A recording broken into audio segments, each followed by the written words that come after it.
can do this.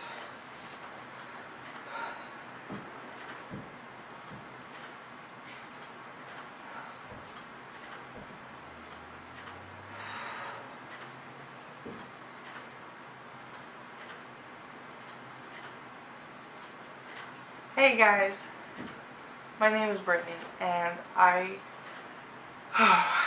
man,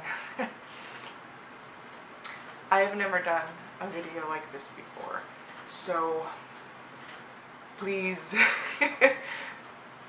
don't be too harsh. This video is important to me though, because I have been dealing with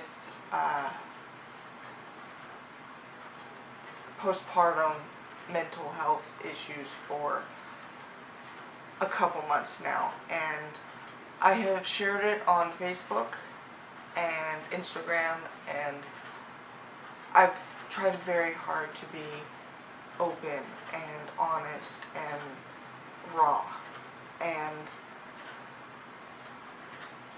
there's just been some things that you can't just share in a status, and I always knew I wanted to make a video.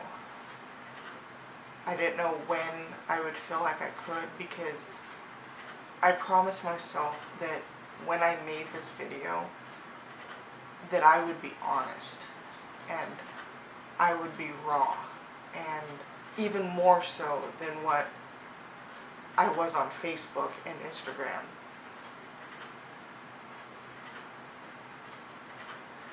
I'm going to share some things that, one, I am not proud of. Who would be? And I'm going to share some things that I'm scared to share, because a majority of the raw things, the truly raw things that I'm going to share, only one person knows about. And that's my husband. It's hard to hide things from your husband when you're as close to him as me and my husband are. And I mean that by, there's not much that we don't tell each other. And we've been together for 10 years this December, so he knows me. And he knows that if I say I'm fine and I'm clearly not, then I'm lying to him. So what's the point in even pretending to be fine? It's easier to just tell him. And I'm lucky that I do have the ability to be honest and share with my husband. I've learned that that is not the case with many women. And if you are a woman like that, I am so sorry that that's not the case for you. I truly am. Because I can't imagine if I had to do this without my husband, or if I had to do this alone. My point being that I kept a lot of things, even when I was being honest. There were just a few things I just wasn't ready to share, because I care about what people think of me. I do. More than I should. And I was scared to be completely transparent, because I was afraid that people would think differently of me. But I got to a point where I realized that if my point of this whole thing is to be honest and to help somebody who might be going through what I'm going through, and I don't share everything, then how do I expect another woman to share everything? It's scary, and it's not fun. It's not. There's been times where I've been afraid people were going to say that I was making it up just for attention, and some of the stuff, why would I make that up? Who would want to feel some of the things that people who struggle with postpartum illness have to think about, deal with, go through. So this is probably going to be a long video, and like I said at the beginning, I've never made a video like this, so it may be all over the place. The editing may not be good. I don't know, but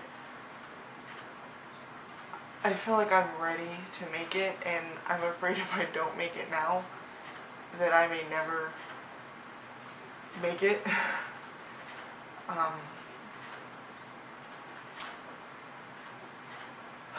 If you see me looking down, it's because I have my phone and a paper to try to keep my thoughts somewhat on the straight path. My name is Brittany. I am about to turn 25 in a week or so. I am married, and I have 2 wonderful little boys. One of them about to turn 4. His name is Landon, and then one of them about to turn 7 months. He'll be 7 months tomorrow, so probably by the time you see this, he will be 7 months. I am by no means a professional, a doctor, a therapist, any sort of professional. So please do not take anything I say as medical advice, because it's not. It is merely me sharing my story. It has helped me a lot to see stories on YouTube. But one of the things that bothered me was that, yes, they shared about what they were going through, but it was just very straight across. There wasn't any details, there wasn't stories, there was nothing that I could necessarily say, oh wow, yeah, that's exactly what happened to me last week. Which is why I'm going to be very open, because I want to lay it out there, and I want to make sure that somebody watching this may watch it and go, wow, it's not just me. There's going to be some rough things that I'm going to share. Overall, it's not all going to be rough, but I do want to put it out there that if you are struggling, it could be triggering to you. If you know me, it could be upsetting. Because like I said, I haven't shared some of this with anybody except for my husband. So if you know me personally, be aware that it may sting to hear, it may be kind of awkward to hear, but trust me, it is much worse for me. With the talk of it being rough, I don't want to come across as the entire thing has been absolutely horrendous and that certain aspects of what I'm going to share went on the entire time or every day. I just want to share the extremely bad parts so that it might help somebody who is also dealing with these bad parts. If you are coming to this video because you have searched for postpartum illness, whether that is postpartum depression, postpartum anxiety, whatever, I want to tell you first off that this is a safe video for you. And what I mean by that is, when I would look up at the very beginning things that I thought I was dealing with, I was very scared that I was the only person dealing with it, and that something was going to say that I was a bad mom, or I was a bad person, or that I should be locked away and nowhere in this video. am I going to say anything like that. This is not something that makes you a bad mom or a bad person, or that you need to just be locked away and the key thrown away. That's not going to happen in this video, so don't be worried about that. Of all people, I get it. So my entire postpartum journey started 4 years ago, when my son Landon was born. The pregnancy was it was normal. I went into labor in August, and it was a long labor, 25 hours. And the main thing from that birth is that I don't remember a lot of it. I remember laying in bed, and I remember it taking forever, and I remember that my mom and my fiance at the time was in the room. But the actual him being born, it's very fuzzy. And I believe for that point in my life, that's when I had my first beginning stages of postpartum depression. I didn't know it at the time, but looking back, it makes me sad because I was numb. From the moment he was born, I was numb.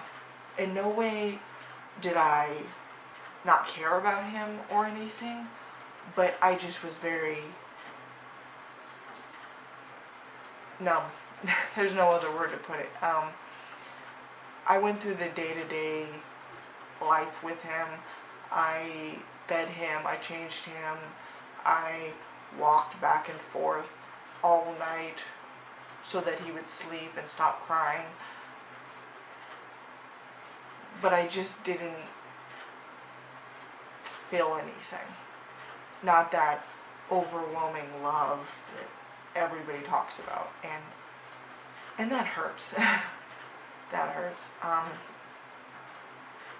And then shortly after he was born, I was breastfeeding him, and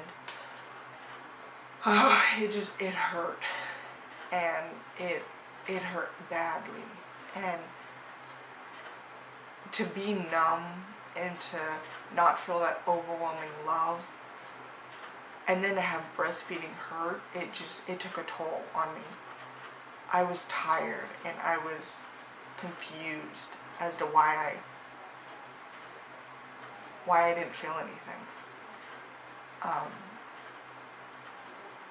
And I started picking fights with my fiance over everything. Like, there was no reason. I was mad. I was mad at him. I was mad at the person walking down the street that got in my way. I was just mad.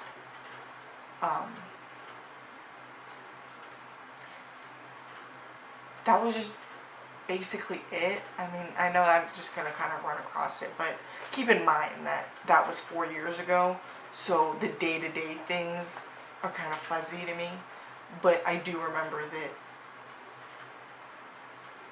I stopped breastfeeding. Eventually, I think it was about 5 weeks in, I stopped breastfeeding. I couldn't do the pain.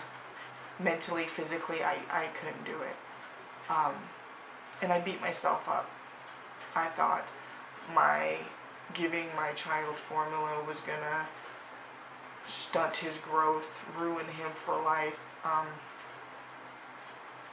The very common feeling that many women have when they stop breastfeeding for whatever reason. But anybody that knows my son knows that he is the absolute greatest person ever. He is amazing. He is perfect in his own way. There are no problems. I know that now. I didn't know that then.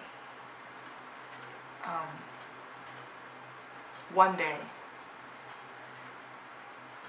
I looked at him and something just clicked. I had gone to the doctor's for my 6-week appointment. It went a little bit early because the way that it worked at my job, I was able to go if I got a doctor's note a week early, and I needed to money-wise. And I filled out that questionnaire, and I pretty much knew while I was filling out the questions that I most likely was going to fail. And I did. And I remember the only thing I didn't check was that I had thoughts of hurting myself or my baby. That was the only one I did check. And I left that appointment, and I looked at my family and I said, I got diagnosed with postpartum depression, and it was like there was an answer to why I had been acting the way I was acting.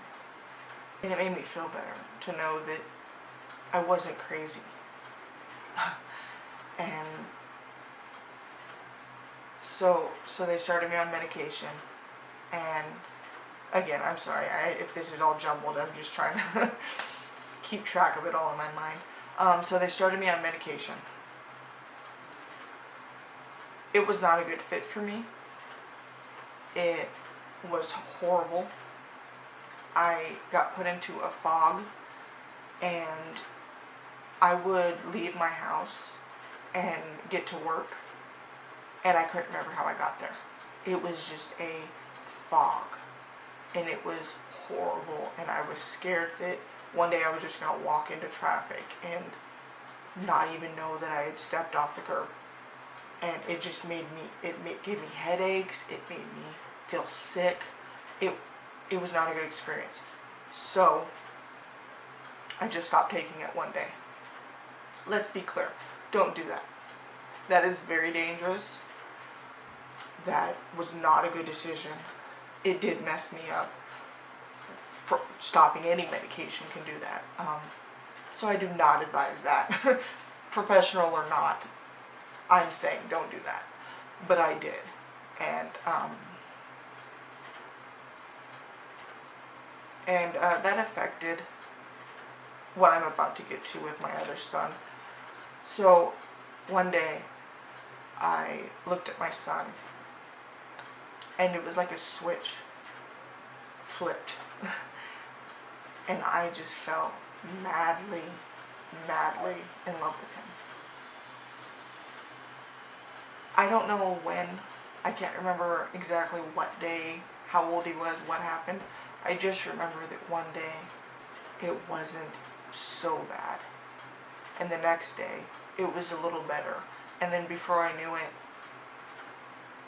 I didn't struggle like I had when he was born. And I didn't appreciate it at the time, but it felt amazing. When I was pregnant with Liam, something happened physically that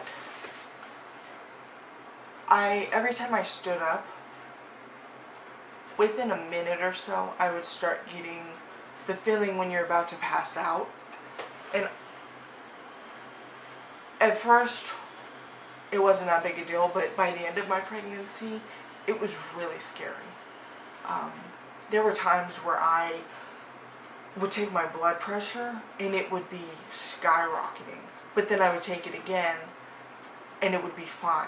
And it seemed to be some sort of the act of me standing up, the toll that it took on my body. It was just too much for my body to handle. And there's really no knowledge why, because he didn't come out a big baby. I didn't gain an unbelievable amount of weight. I actually ended up losing weight. Nobody really knows. So all I know is that I basically spent 9 months laying on the couch. Sometimes I would even try to clean my room, and I would be crying laying on the ground because I just was so sick. And it took a toll on me because I spent 9 months not doing anything, feeling like I should, because I was blessed enough to be able to stay home. And I knew I only had so much time before my son wasn't an only child anymore. And here I was laying on the couch, and he had to basically fend for himself. I was, of course, here. I was coherent. I took care of him, but he had to kind of bring his toys to me to play. He learned quickly to get his own snacks. So he'd get a snack, bring it to me, I'd open it, that kind of stuff. But in no means was he just like fending for himself, and I'm just in another room, isolated or anything. But it took a toll. And so the reason I mention that is because after Liam was born, it's hard. You spend 9 months living a certain way. And so then all of a sudden, he's born. My body physically is back to normal, other than just the healing from giving birth. And so I had trouble getting back into the I can move again. So 3 weeks in, I went to sleep. Everything was fine, other than just being a new mom and being overwhelmed. I woke up the next day and something was different. I don't know why it took 3 weeks. I've heard that sometimes it can be months later.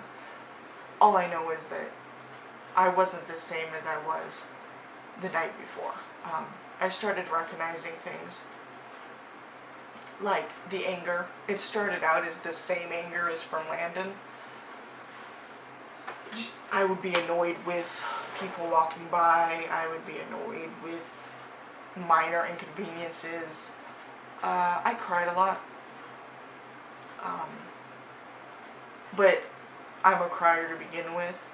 So I just kind of assumed I was just extra emotional.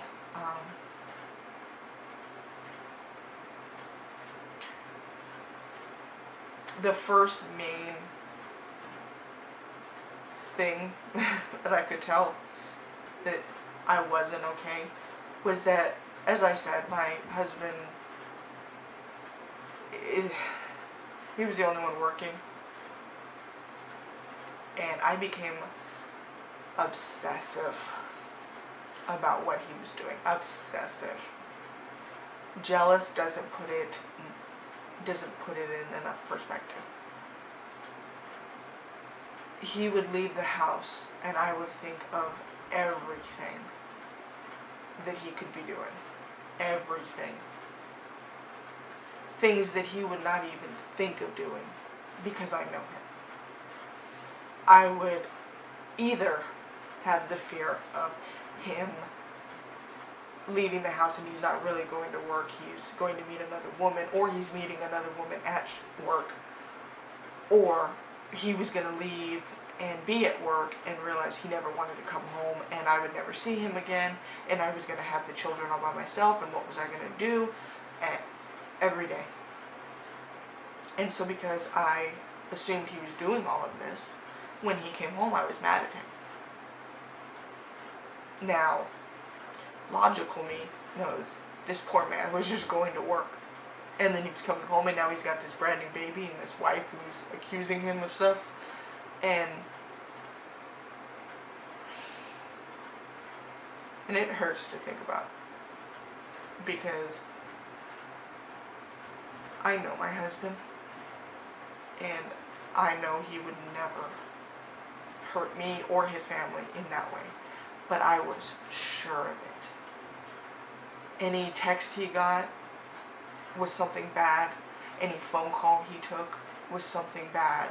I'd imagine going to work and catching him in a lie or catching him talking to somebody, and I was obsessive about it. I would try to check his phone when he wasn't looking and try to catch him in something. And if I saw something that I even thought was suspicious. I didn't confront him on it. No, I just dwelled on it. And I just came up with all these imagination things of what this one text meant.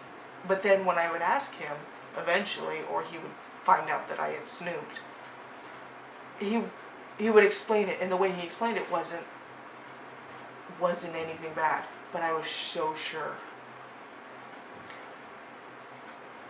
And that took a toll. I mean, if it was in reverse and I constantly got accused of things that I knew I wasn't doing, and I had no way to prove, I'm at work, so how I come home with a check, so how was that not going to work, If that was in reverse towards me, I'd be pissed. I'm not standing for that, that's abuse, and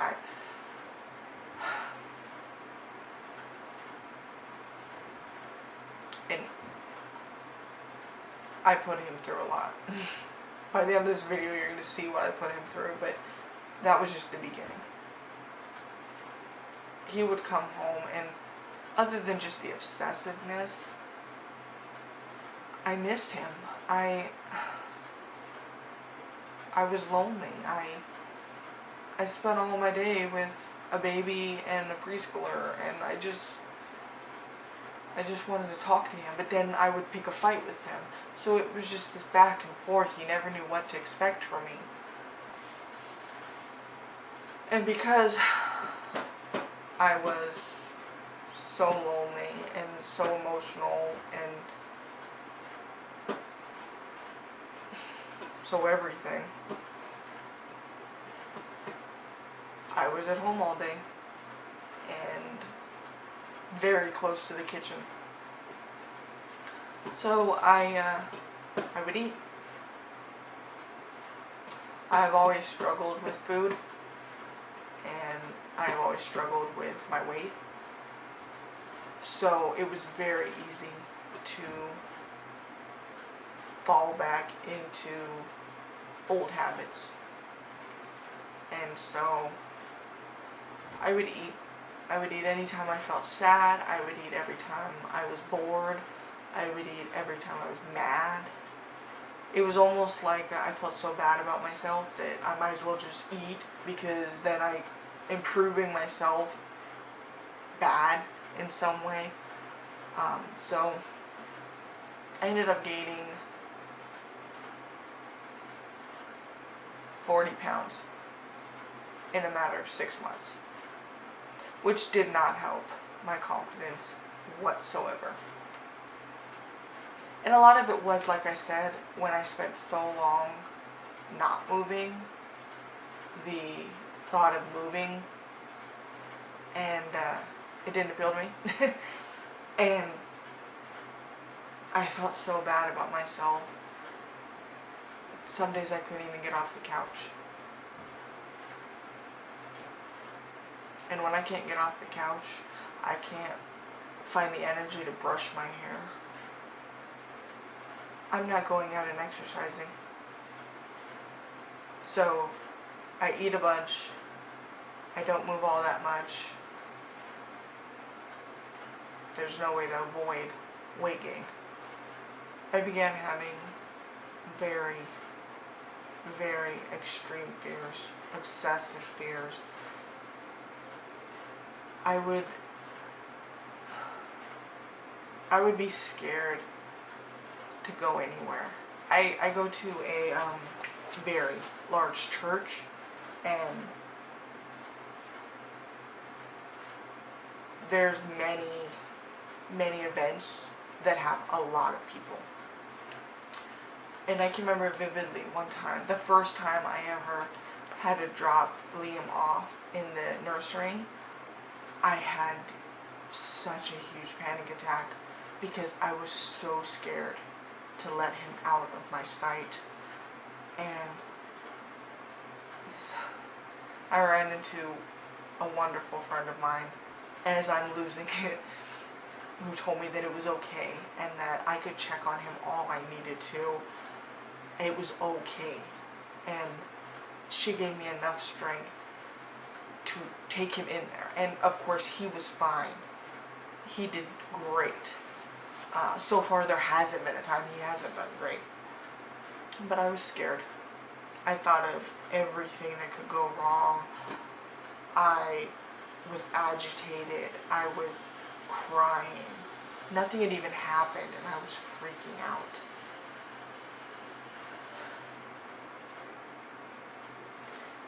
I would walk down the street and I'd be terrified if a car approached me, because I was sure that they were going to jump out of their car, knock me to the ground, take my kids, and leave. I was sure of it. The car didn't slow down, didn't threaten me at all, but I was so sure of it. I was scared to hold my baby because I was afraid I would drop him. I was afraid to, let's say I was making a sandwich. I was afraid to leave the knife on the counter because I was terrified that somehow one of my children would be stabbed. It's a butter knife and it's nowhere near the edge of the counter, but I was sure of it.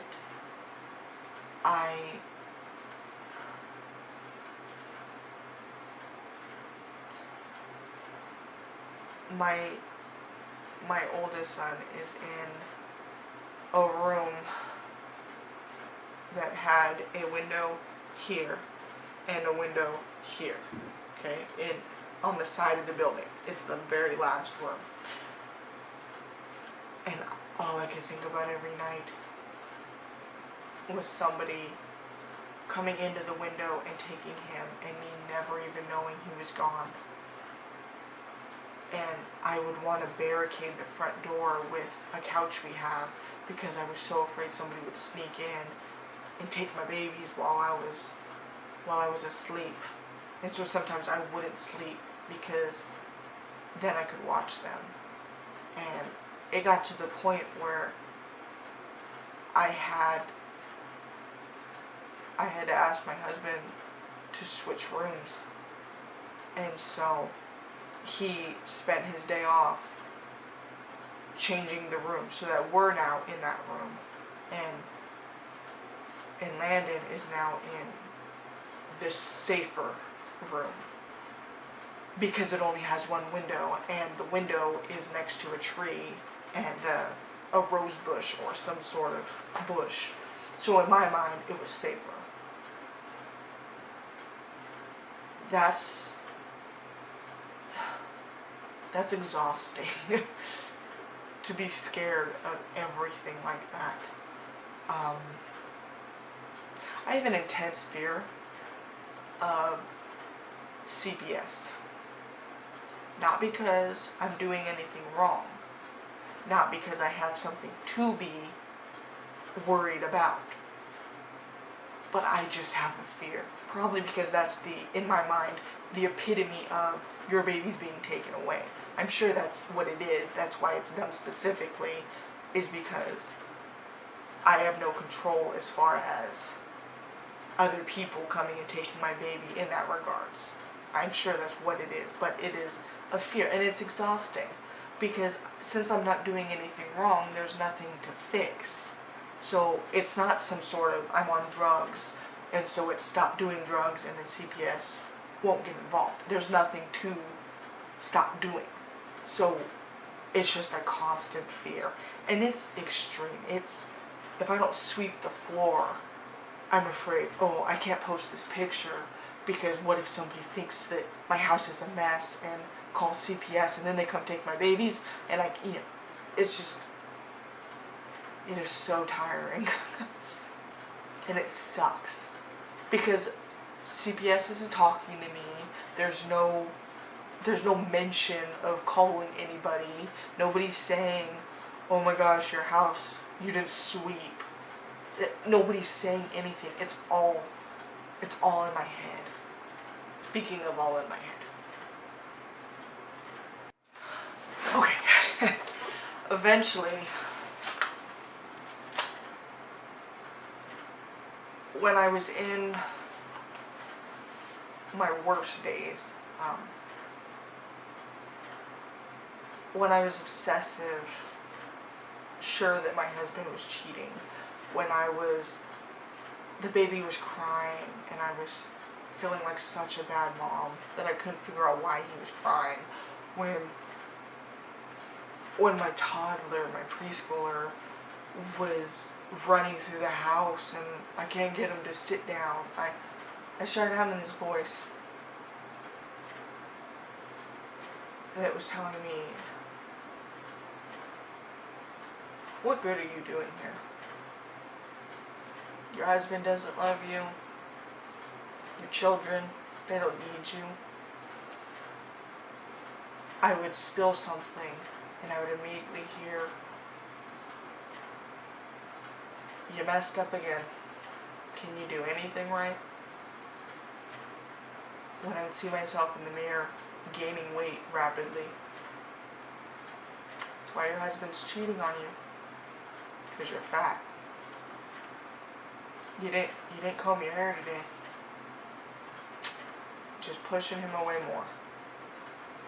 I'd hear them plain as day. I started referring when I would reach out to people and I would talk to them about these thoughts, as I would vaguely put them, I would refer to it as the devil. Because that's how it felt. There was a devil on my shoulder. And people would be like, oh, that happens sometimes. But no, clear as day. Like my internal voice, I could hear it. And it wasn't fun. Because there's a lot of mean things that people will say. And you can hang up the phone. You can unfriend them. You can block them. But what do you do when it's in your mind? How do you make that voice stop? And I'm sure that nobody could say a single thing to me that would be near as awful and horrible as some of the things that voice has said to me.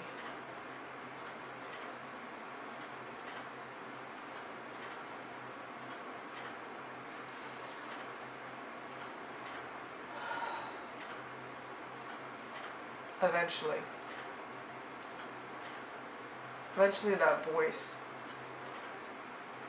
started trying to convince me that I was never going to get better. I was just pulling everybody down. My husband is a wonderful man. He could take care of the kids. My mother is an amazing mother. She would help my husband take care of the kids.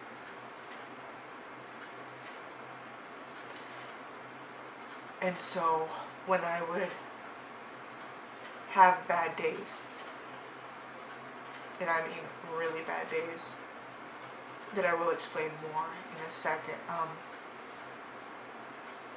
I started thinking of things in my house that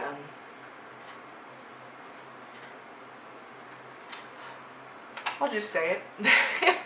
I said I would be honest. I started thinking of all the pills in my house that I could take. I knew exactly what pills. And I thought I could take them. I could go get in the shower. Everybody would just think I was taking a shower.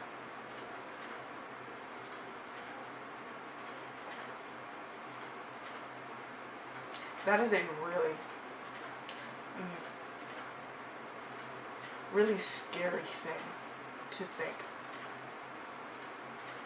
And the scarier thing to me was that when I wasn't having a bad moment, I didn't have those thoughts. And so it scared me because I thought, in my bad moments, am I capable of doing something that would take me away in my good moments, I started telling my husband that it felt like there was two of me. There was a good me and a bad me. And I was afraid the bad me would let all of me get hurt before the good me could fight back. And I told him that I just wanted every day the good me to win, because I was afraid of what would happen if the bad me won, even just one day. And that wasn't the only time I had that thought.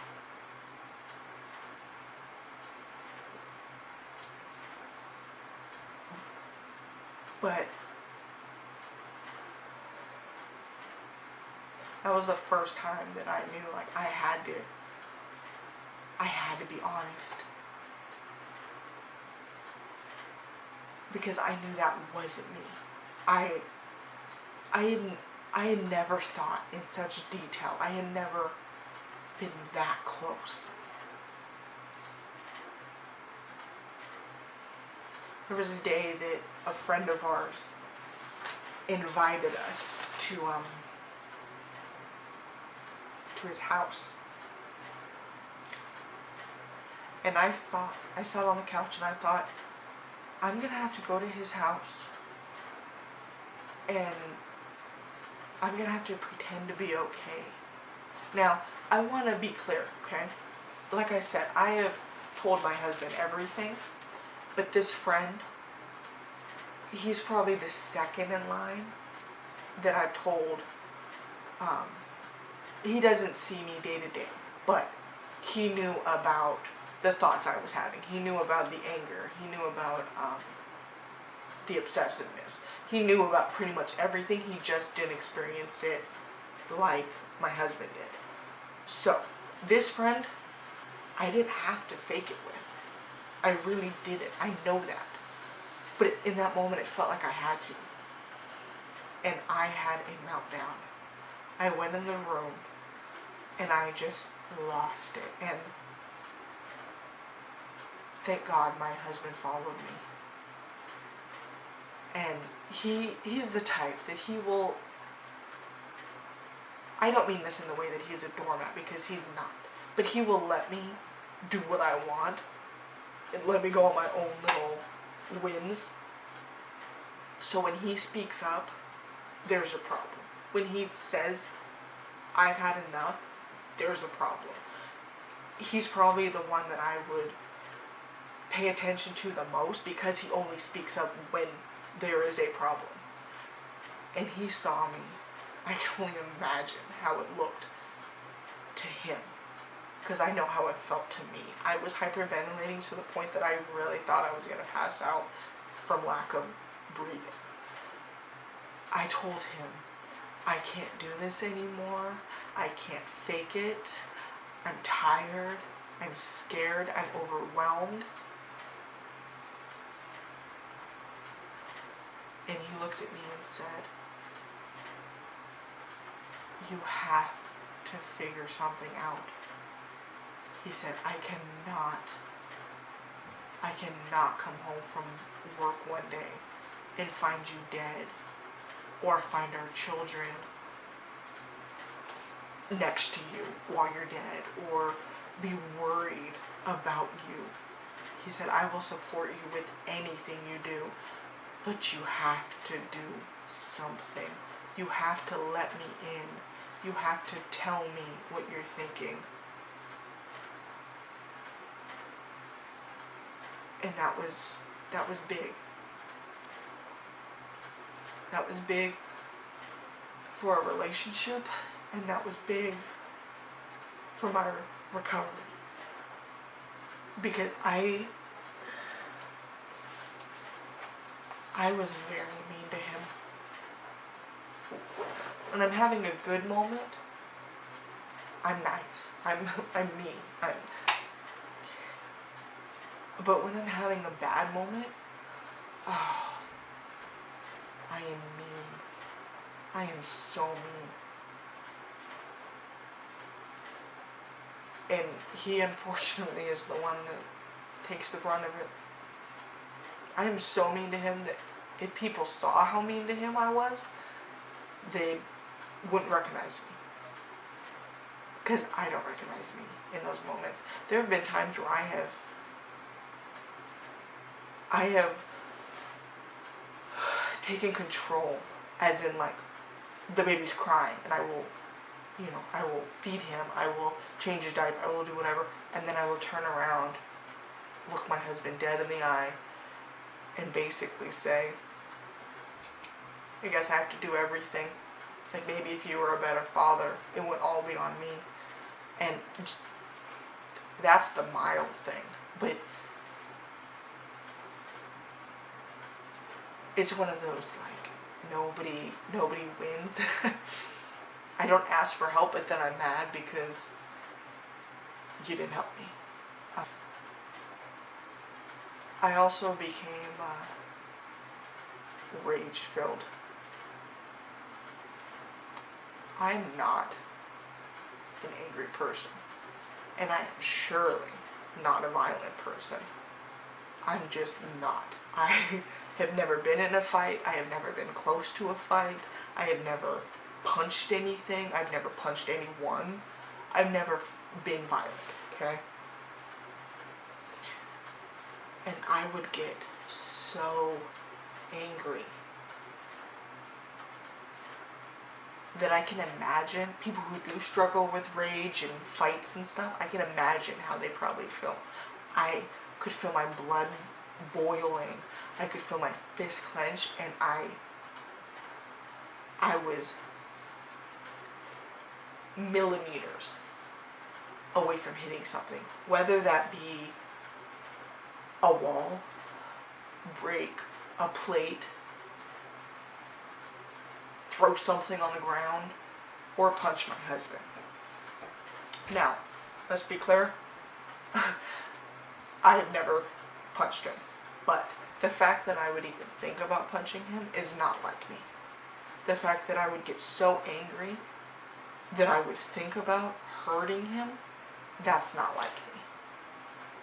I would never, ever want to hurt anybody, especially somebody that I love as much as my husband. That's not me. That's not okay. That's not anything that I want to be. And I learned that my son's crying is a major trigger.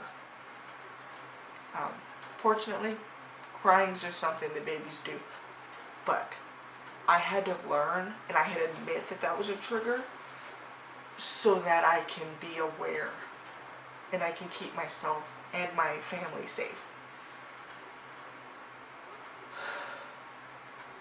There was a day where he would not stop crying. He just cried, and nothing I did worked. Nothing.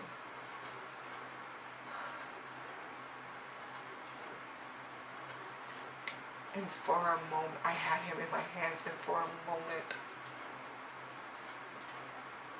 I could feel myself want to shake him, just to make him be quiet. And that kills me. That kills me to say out loud. But like I said, my point of this is so that if somebody else is thinking that, they don't feel like such a horrible person. Because I know me. I know, like I said, I would never hurt my family. And in that moment, I felt myself so mad. And I just wanted him to shut up. And I remembered something my mother had told me back before I had children, back when you'd see all those stories of shaken baby syndrome. And I remember her telling me as a child that if I ever felt, when I was a mother, that I was that close to hurting my child, to just put them safely in their bed, safely in a swing, somewhere safe, and just walk away. And so I thought that, and I said, okay, I can do this. And so I got up and I put him in a swing, and he fell asleep, thankfully.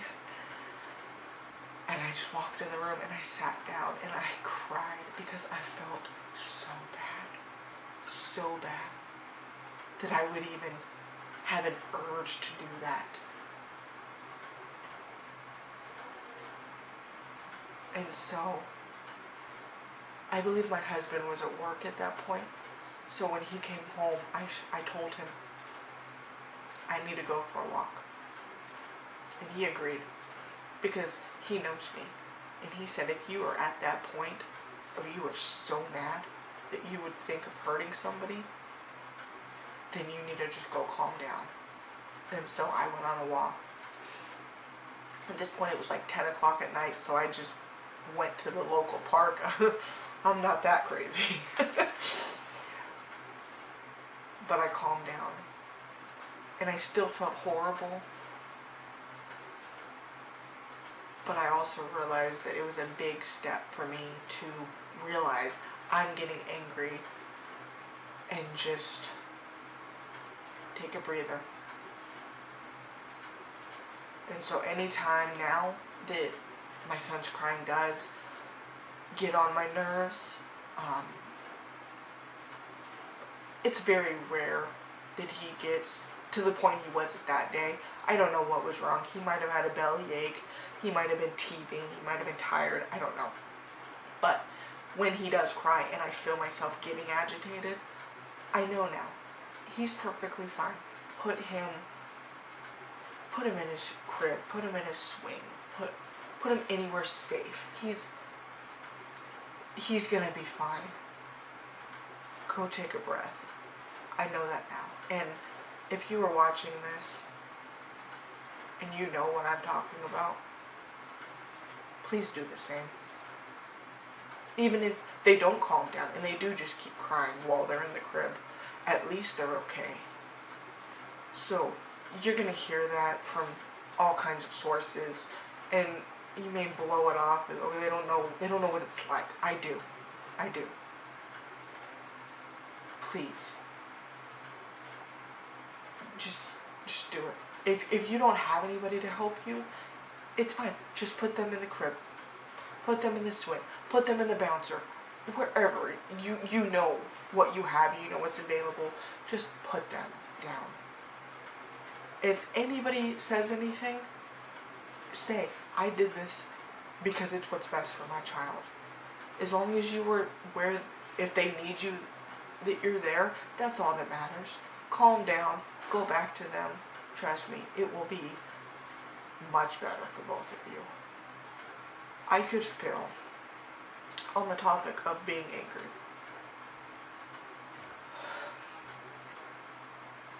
I have an almost 4-year-old, and he acts like an almost 4-year-old. He is such a wonderful little boy, but he is almost 4. And I can tell, on my bad days, I can tell that there's conflict. And at first I felt so horrible, but now I'm learning we're both trying to just grow and learn. And sometimes he sees mommy crying, and then other days mommy's super fun, and it hurts that I'm not perfect every day for him, but I try to tell myself that maybe he's learning some sort of lesson, that you don't give up on people when they're hurting, that you can have a bad day and it's okay. There's many days that I have to just suck up my pride and go to him and say, I'm sorry, I yelled over something stupid, or I was cranky, or I cried and you didn't understand why. And that's humbling, to have to go to a little child and tell them, I'm sorry, I'm sorry I wasn't nice.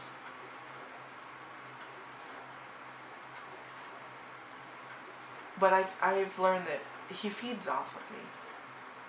He acts up more when I'm not nice. Who wouldn't? If somebody was mean to me, if somebody yelled at me over walking too fast or too slow, I'd probably get a little upset too. So can I really blame him? No.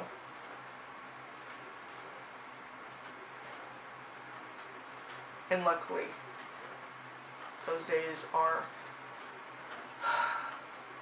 not as often as they used to be in the beginning. I'm thankful for that.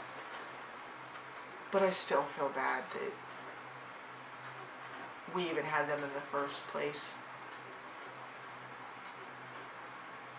I have a lot of guilt that we don't go and do all these fun things because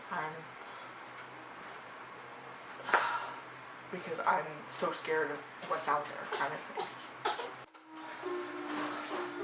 I swear to you, every time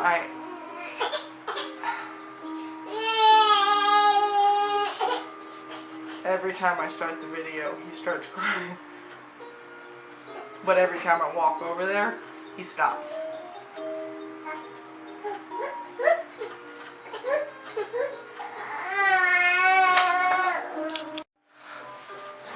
Alright, we're gonna try to finish this up because he is not gonna last long. Okay. I think I've covered pretty much everything. I hope I didn't lose anything that I wanted to mention.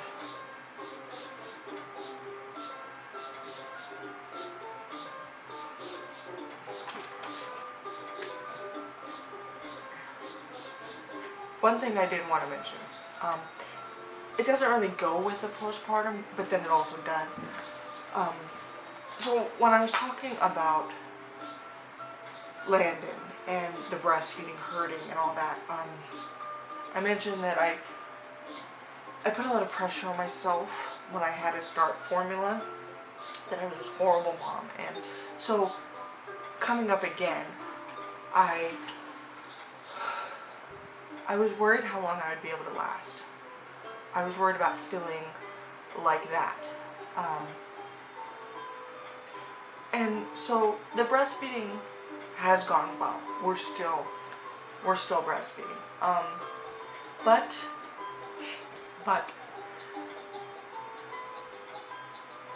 we started using formula as well. And I don't think that if I had made myself only breastfeed, that I would have lasted as long, because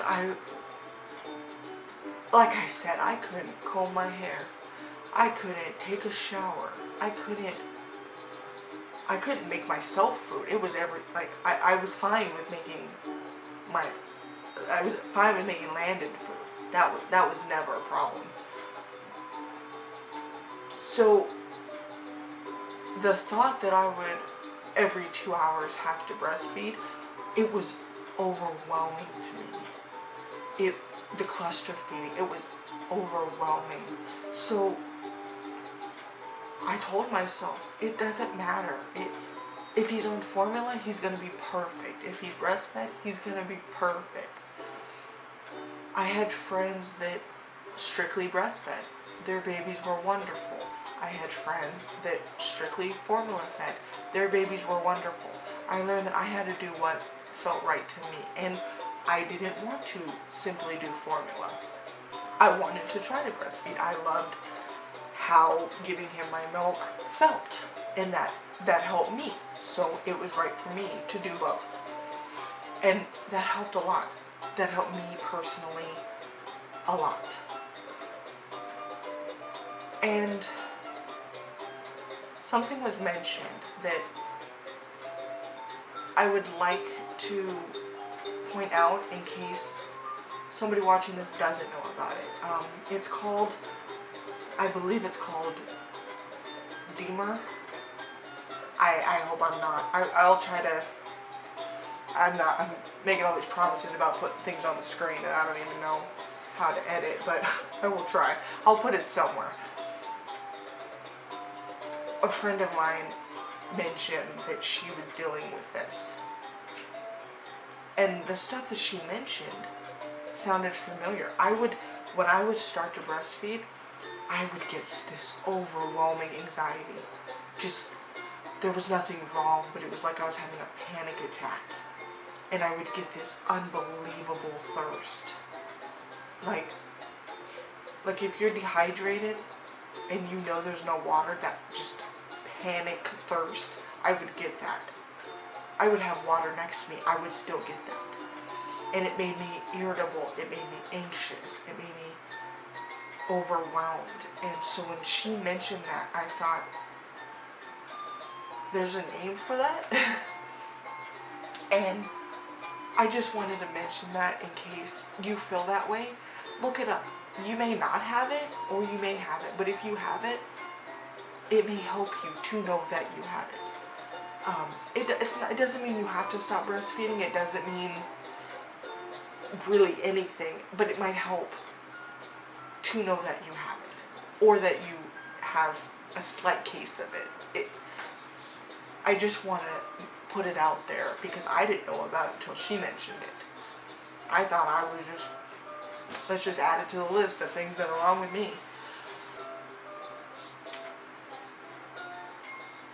On the subject of medications,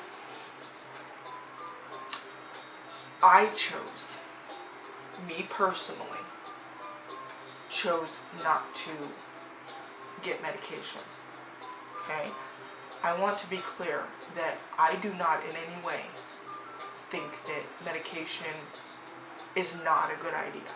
Same as I'm not one to say that therapy is not a good idea or any other holistic approach.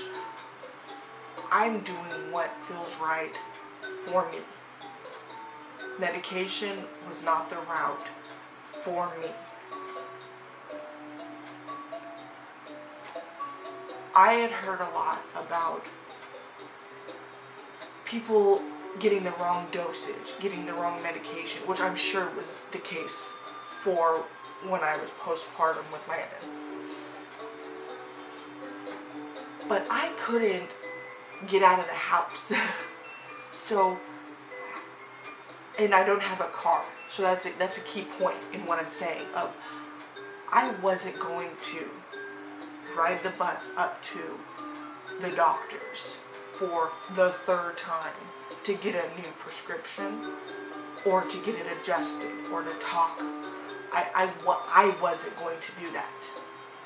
I didn't think I would do that. So I also did not want to just say, oh, this isn't working, stop it completely. That wasn't going to be safe for me.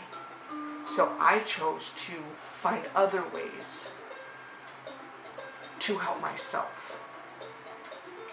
I chose to find other things that weren't medication to help me. If medication is your necessity, if therapy works for you, do it. If medication doesn't work for you, but it works for somebody else, that doesn't mean anything's wrong with you. That doesn't mean anything's wrong with them. That just means that you two are different women. That just means that what works for her may not work for me. I have seen medication do some wonderful things. I have seen exercise do some wonderful things. I have seen essential oils do wonderful things. So because I don't want to get on, I know Zoloft is one, I think Celexa is another one, because I don't want to get on one of those, doesn't mean that I'm doing my recovery wrong. Because you want to be on them doesn't mean you're doing it wrong. It just means that I want to try something else. That you want to try what you've heard works. If it doesn't work, you can always try something else. If I get to a point where I say, you know what, I want to try medication, then I can go get medication. It's not a one-size-fits-all mental illness. It's not. And my point in saying that is that don't put somebody else down because you think that you should do this, this, this, and this. If that works for you, do it. That's great. That's amazing to have something that you can go to. It's amazing. But I didn't want to. And what I'm doing is working. I'm learning my triggers. I'm learning coping. I'm learning to reach out to people. I have myself in what would be considered like a support group through my church. I'm doing wonderful things on my own.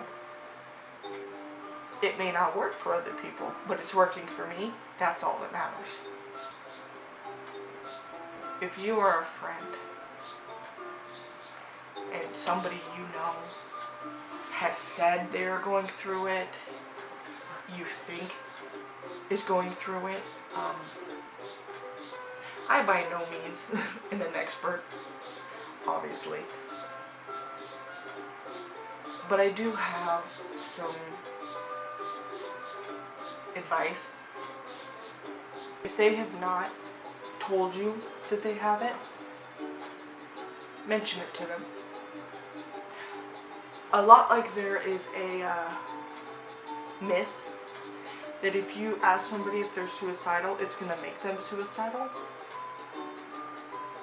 I think that people have that same fear for other things. Some people are afraid that if you say, I think you might have postpartum depression, that they're A, going to get mad. How dare you ask them that? Or B, that they might, I don't know, think they have it. I don't know. I don't know what the fear is, but my point is, ask them.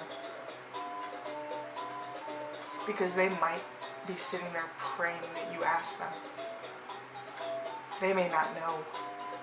They may just think, what's wrong with me? And if you, a lot like my friend and the Deemer, they may not know.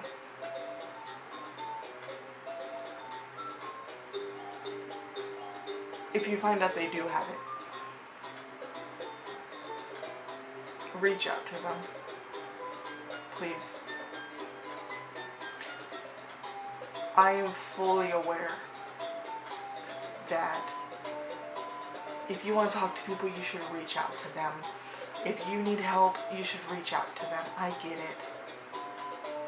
But it's not always that easy. There are many times that I am so stuck in my own head, my own world,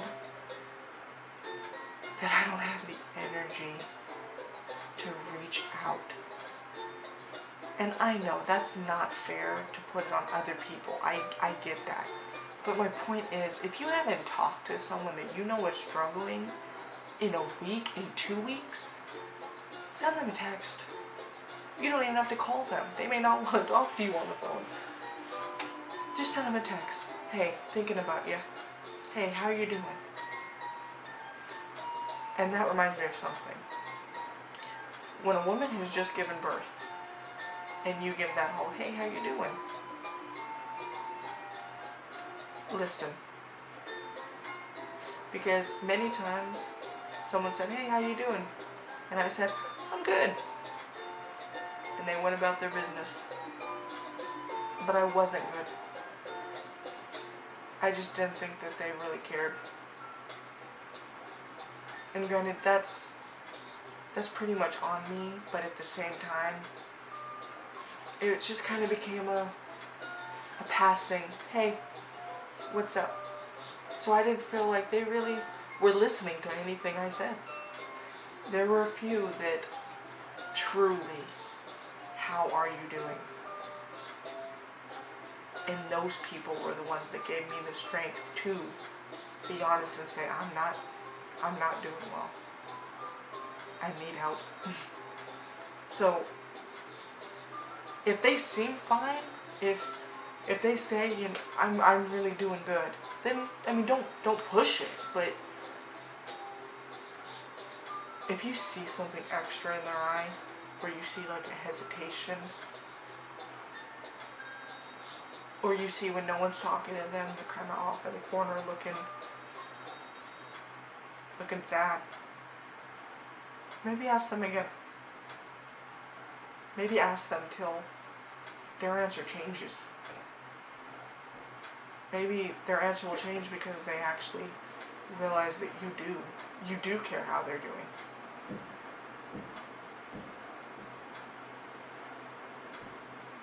If they say, I'm worried about this, ask for more information.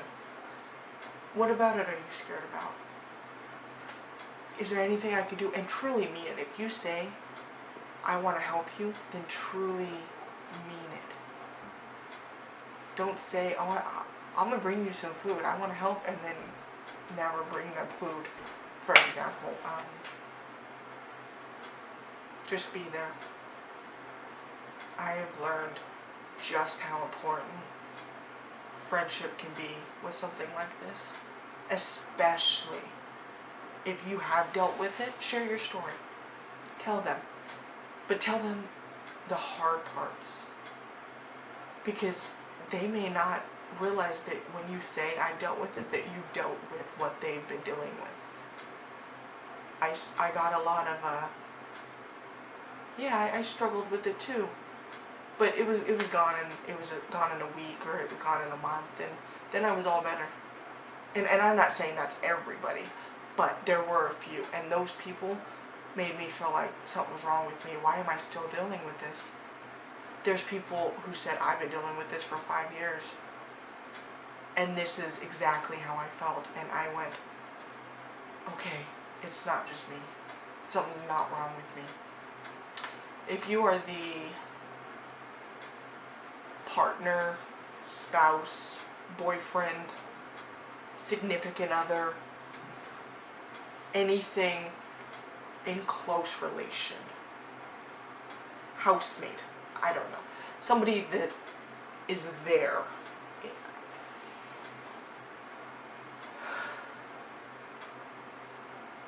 I am fully aware that it is hard.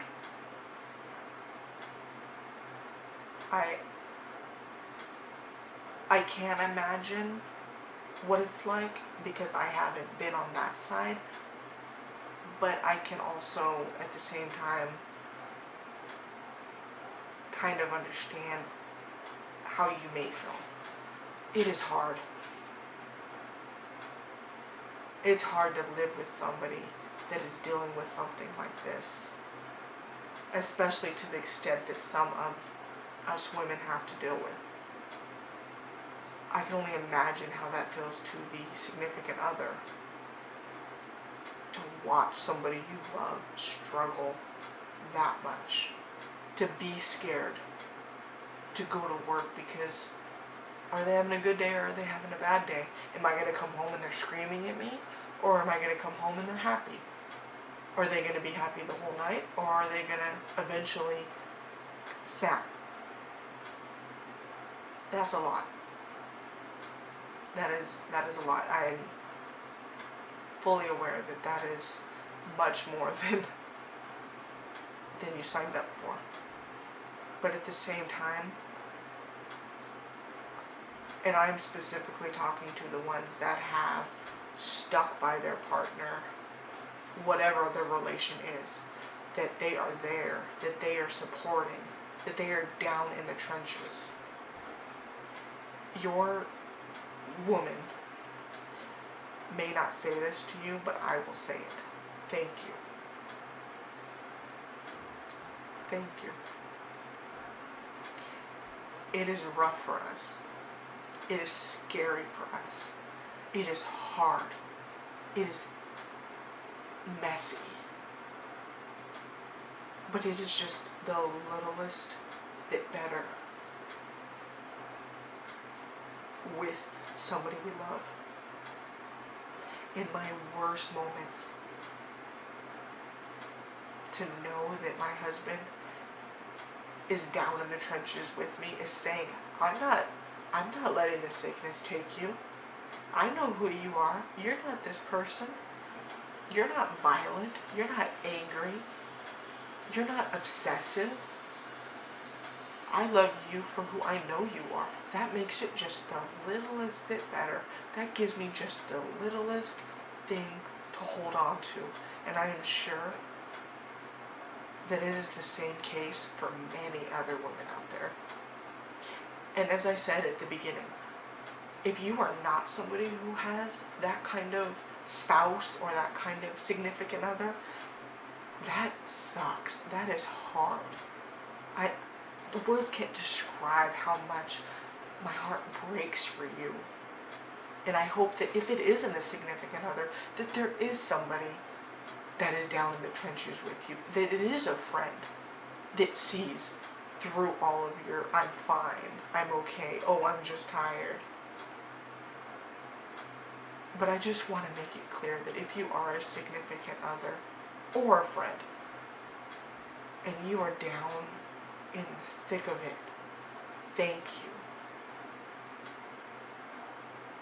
It is lonely to deal with something like this. It is absolutely scary. You can have a room full of people and it is still lonely. But it helps to have somebody saying, I am fighting this with you. I am here. I love you. I will keep telling you I love you till you believe it. So if you are doing all that and they're not really telling you that they really care that you're doing that, they do. They may not have the words to tell you, but they do. It means a lot. And I will tell you until they can. Thank you. And on that note,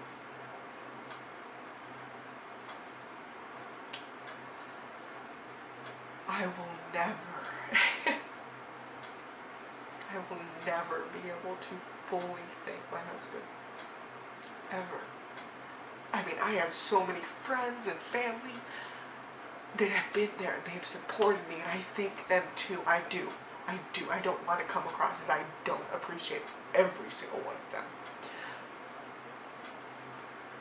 But my husband lives with me. My husband deals with me every day. My husband comes home sometimes at 1 in the morning, 2 in the morning, 3 in the morning. And if I'm having a bad day at all, he is there. He's exhausted, he's hungry, he's tired, but he doesn't care. He will fight that battle with me. And as much as I have pushed him away, I have said horrible things, I've wanted to hit him,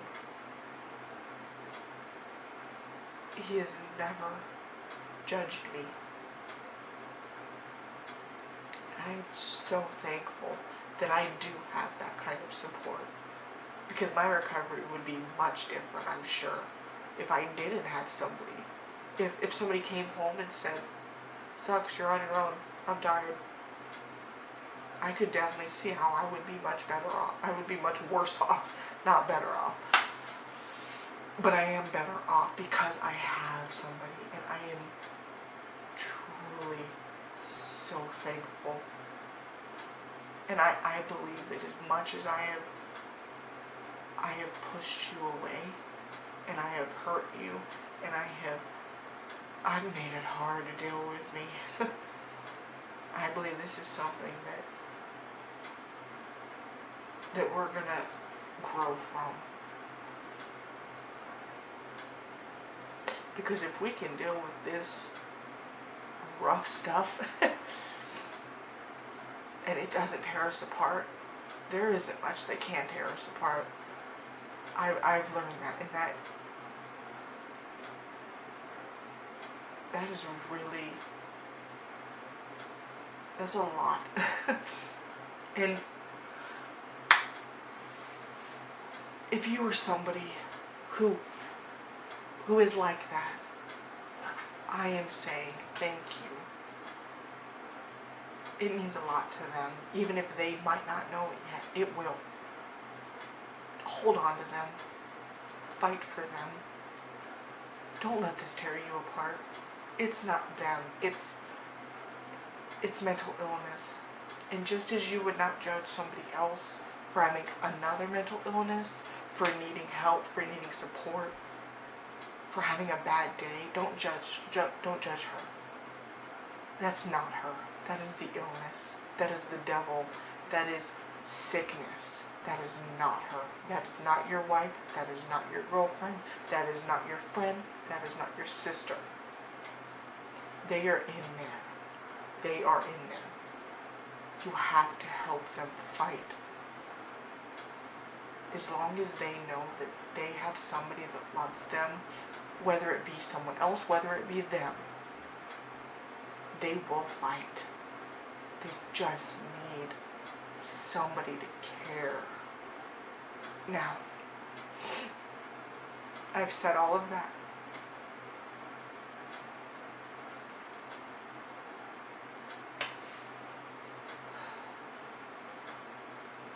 If you were dealing right now with postpartum depression, postpartum anxiety, postpartum PTSD, postpartum psychosis, postpartum OCD,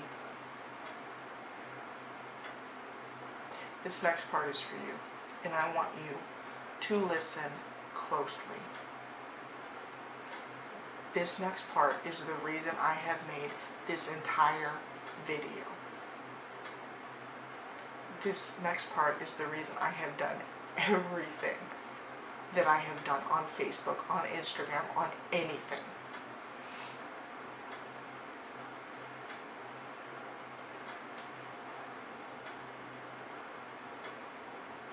It sucks. It does. I am mad that I have had to deal with this, that I could not enjoy the past 6-7 months with my precious baby, with both my children, with my husband, with my family, with my friends.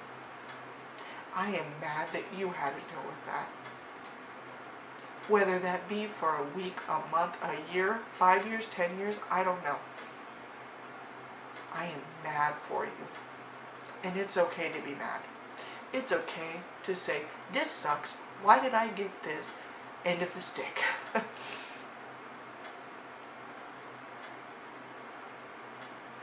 It is okay to be mad. It is okay to cry a lot.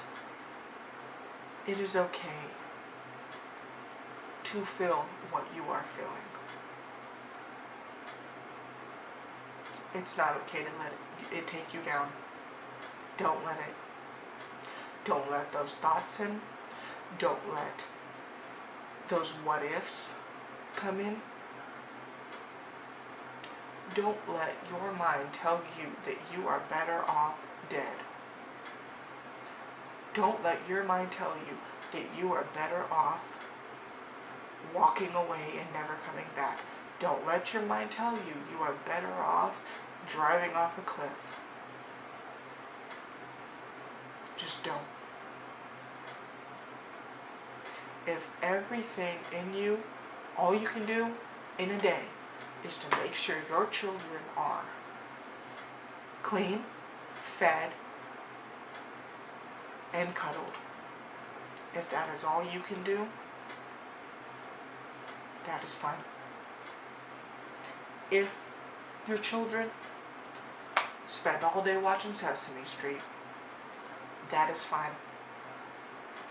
If you are eating macaroni and cheese for the third night because you cannot make anything else, that is fine. As long as your children are taken care of, that is all that matters. And if you do not feel like your children can be taken care of by you, tell somebody. Tell somebody. If you feel like you are better off dying, tell somebody. I get it. I get the fear. Of all things, I get the fear of being scared, of being honest, because you are afraid that somebody's going to walk through your front door, take you away, and you'll never see your children again. I get that. And unfortunately, there are some cases where the person needs to be hospitalized for whatever amount of time. There are some cases where CPS does get involved, but that is not always the case. But I get the fear. And sometimes you can be scared of something and it doesn't even get to that point. Sometimes simply telling somebody, whether it be your spouse, whether it be your family, your friends, just simply telling somebody, I am not okay. Sometimes that's enough. Sometimes just knowing that they're on your side. Sometimes putting your thoughts out there, saying, I had this crazy thought. Sometimes putting it out there makes it not as scary, makes it not as intimidating. If you say, I'm scared that someone's going to climb in my child's window and take them, sometimes somebody will say, you know what, I have something that might help you feel a little better. But you have to be honest. You will not get better if you just spend your whole time trying to hide it, trying to play perfect. Because one day, I promise, that little mask you have, it will break. The floodgates will open. And it will not be pretty. So just be honest. Even if you tell one person, even if you tell one person one thought you have, just do it. Open it. Let the small trickle come out. You never know how that other person just may be able to help you. They may be waiting for you. And as I said to the friends, to reach out, try to reach out. If you feel like you want to talk to somebody, reach out to them. I practice what I preach, I know. I'm the worst at it, but try. Try. If you were struggling, just say, I'm struggling. Even if that's all you can say, just say, I'm struggling. And if you have somebody, whether it be a family member, a friend, a spouse, a significant other, that is there for you, thank them. They may need it. They're dealing with a lot too. They're not dealing with the same stuff you are, but they are dealing with something.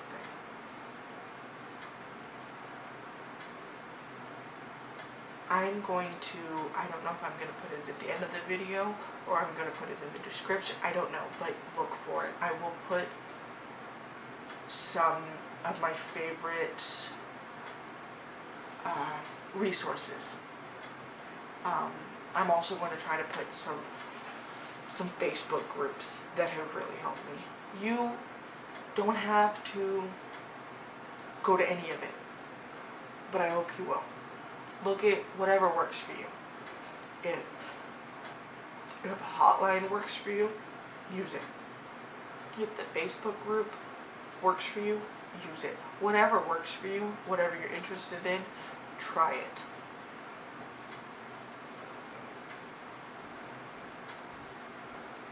Your baby or babies, they need you. You are their world. It doesn't feel like it. I get it. I know. I know. It feels like they are just being burdened by you. That you don't matter. That all you do is cause problems. I get that that's what it feels like, but that's not the case. That is not the case at all. You have a little person or little people that adore you. On my worst days, when even my husband's support is not enough, my babies keep me alive. And I don't mean that in a way that anything is all on them. That is not a burden I hope they ever feel. But for me, I look at those babies and I think, if the thought that somebody's going to come in and take my baby scares me enough, why would I ever think about taking myself out? If the sound of my son walking through the house looking for me during hide and seek tears me up, because I imagine what it would be like if I was dead and he was looking for me, if that kills me that much, why would I ever do that to myself? I can feel horrible about myself, but my love for them will always win. You may feel like you have nothing to live for. And when you feel like that, look at those sweet children. Whether you have one, whether you have 6, however many, look at them.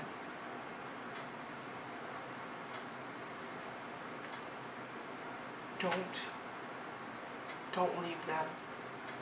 Don't leave them on a bad day. They need you. They do. They love you.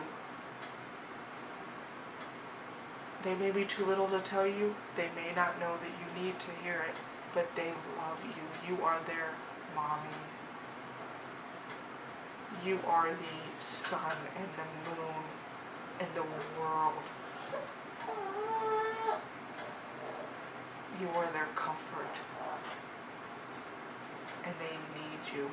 So if you can't reach out for yourself, you can't ask for help for yourself, you can't be honest with people for yourself, then do it for them. Show them strength. Show them love. Show them how to fight. Because you don't know what battles they're going to fight in their life. It may be stuff that you would never imagine for them, you would never wish for them. But be the first lesson in fighting stuff that is beyond your control. Show them how to be a fighter. Show them how much a mother's love can make you walk through fire to be there for them. It is hard. It is scary.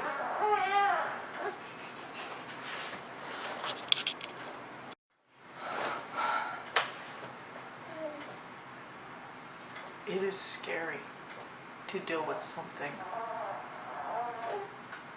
as hard as mental illness.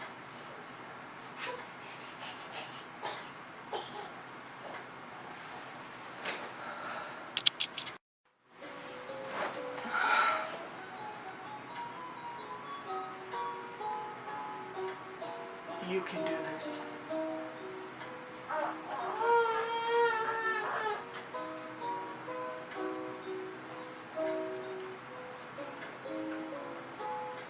If nobody else tells you today, you can do this. You can win this fight. You can do it.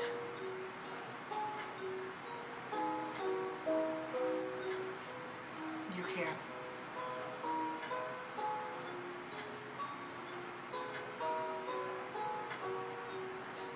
If you are watching this video and you deal with mental illness,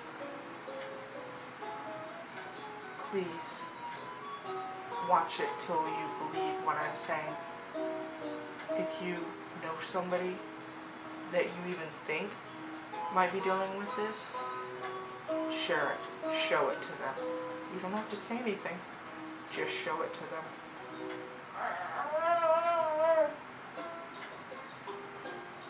I hope that I help somebody with this video. I'm scared. I'm scared of the reaction. I'm scared of the comments. I'm scared of the judgment. But if I help even one woman survive this illness because of my video, then it's worth it. I'll take it. I'll take the criticism. I'll take the judgment. Because I know me, and I know that my worst days are not me. I am not. I am amazing, and I know that. And I don't mean that in a cocky way. I'm just saying I have gotten to the point that I know who I am.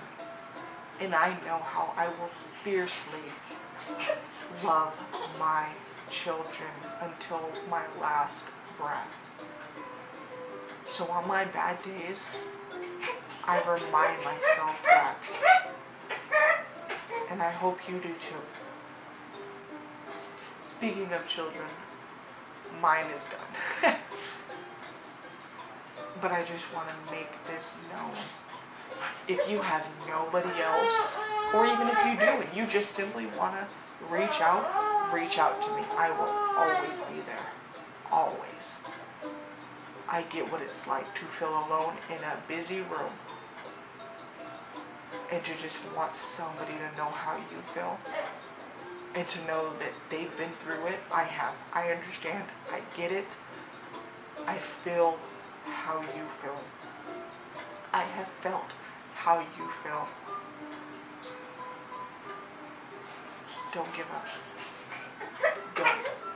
Please do not let this illness consume you. If you are on the other side and you are doing great, you have healed, you are doing amazing, please share your story. Whether it be in the comments, whether it just be word of mouth, please show others that you can get through this. If you've gotten to the end of this video, thank you. If you are somebody I know personally, thank you, and I love you. If you are somebody that I don't know and has come across this video, hello. And I hope, I pray that you got something out of this video. Have a good day.